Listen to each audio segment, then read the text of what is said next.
for baby so wano ene ekofare by Emma Calvary Cross Christ International Church eye Prophetess Faith wano so de ensem bia ba beto dwa na ne nsem a wo kan nyina ne se abrante Christian Atsu onte ase life in colored na Christian Atsu sunsum anase ne kra aba ne honom ene na betwetwe nkomo no ka se maame meti ase o na ekwan abefa so aboa menie se wo de beto dwa na Ghana ene mampanyi ene afa wiase nyina ete wo nka na ne wachi no watumi edi ani mu baby a meshe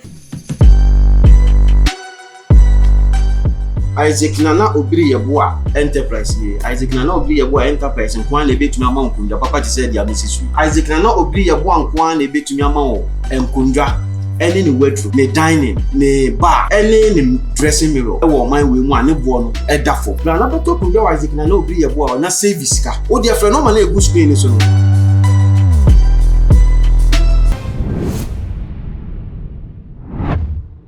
abusia too much so enie yama munyina mo akwaba asamo hyiehye biem ere yaba ye firi kese yi eso yegusoa ebo mamane ewo abrante Christian Atsu a enka ne na osi akan edema oh my Ghana eye the senior national team Black Star eno wachi okobobo edema Newcastle ena afa so Chelsea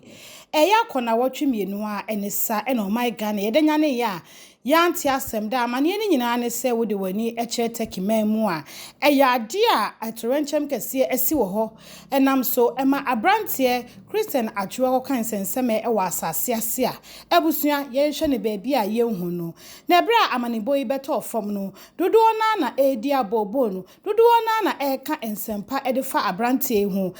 kamia kwese ye nya obi a wapi abonten abeka nsusu ye boni bi na nsemboni bi ede afa abrante hu de dodo aka eye asempa na dodo na hu abrante se wo ye obi a waboa wusia enyanka mobrowa ene afi wona woni ebie etebra na asemi eba ye no aye bebre na eya pa wo se nyankopon se nyankopon be hye ne ho anonyam ewo asemi hu na bra oye ne kese esi ye no ne da na etoso mienu ene o my Ghana yete asem de se wodi wani chete kimema ya ade abrante ye hu no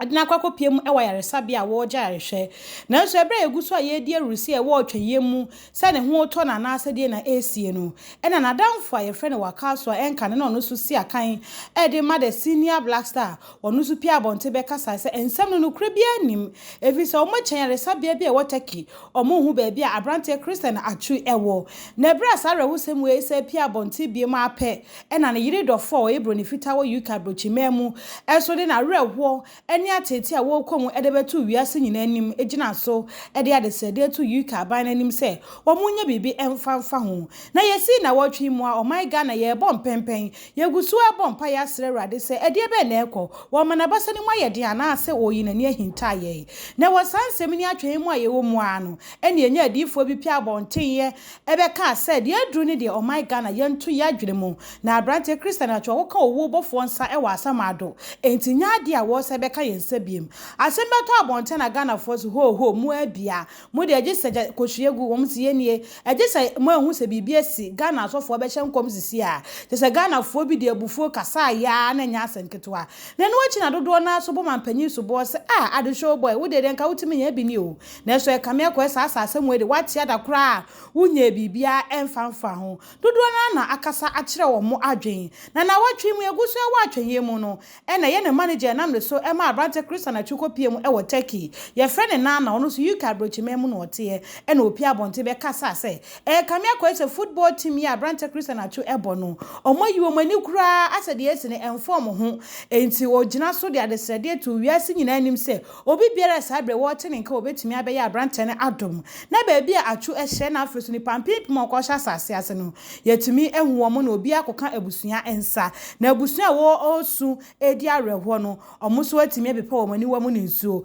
abusua yeguso a wasansensem ni mu anu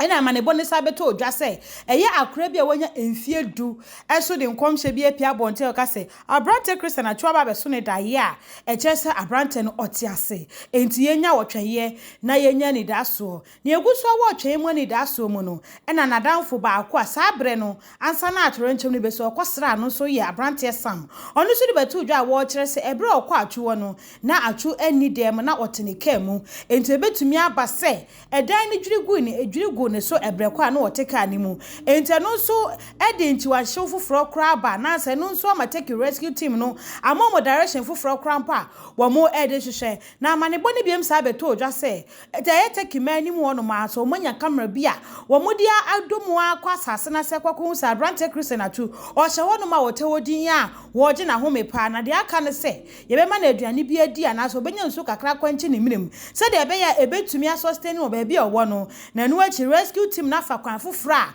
omo betumi ayi no afri asase na se ebusu asase mo nyina beto dwa na Ghana force ye kura de ya bre ede ba semni ene na se wo kina se obi a kire na adwen na so nyina yegusu wa atwene mu na yegusu wa atwene mu a ene odifo ba bi nso a wono ene ekofare by Emma Calvary Cross Christ International Church eye prophetess faith wono so de ensem bia ba beto dwa na ne nsem a wo ka nyina ne se Abrante Christian Atsu otiase life in colored na Christian Atsu sunsum anase ne kra aba ne honom ene na betwetwe nkomo no ka se maame metiase o na ekwan abefa so aboa menie se wo de beto dwa na Ghana ene mampanyi ena afa wiase nyina ete wo nka na no achi no watumi edi ani mu akere ba bia mehye na eye rescue team na etimi ba bayi me na sofo maame kire ne nsem se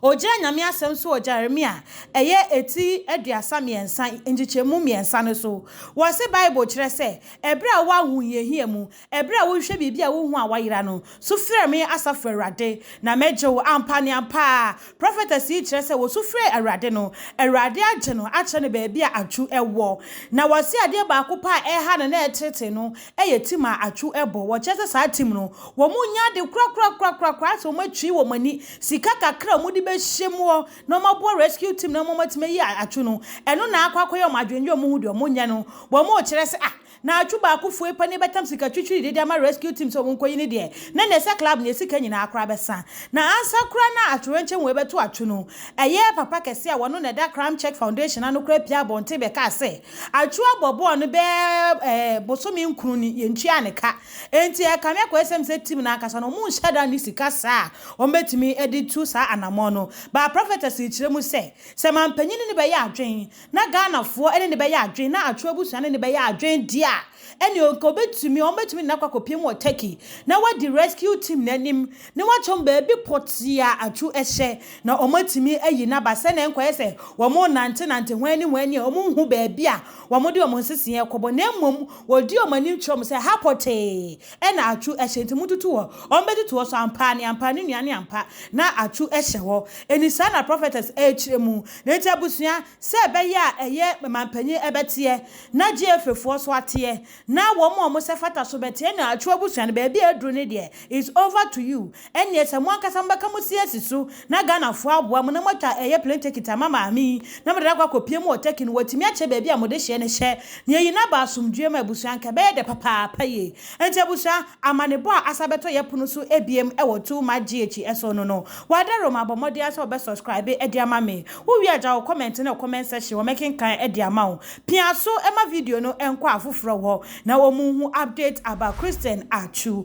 mi amede amanebo yi ebe so mo mi din e de nana afiase wa abusia makramo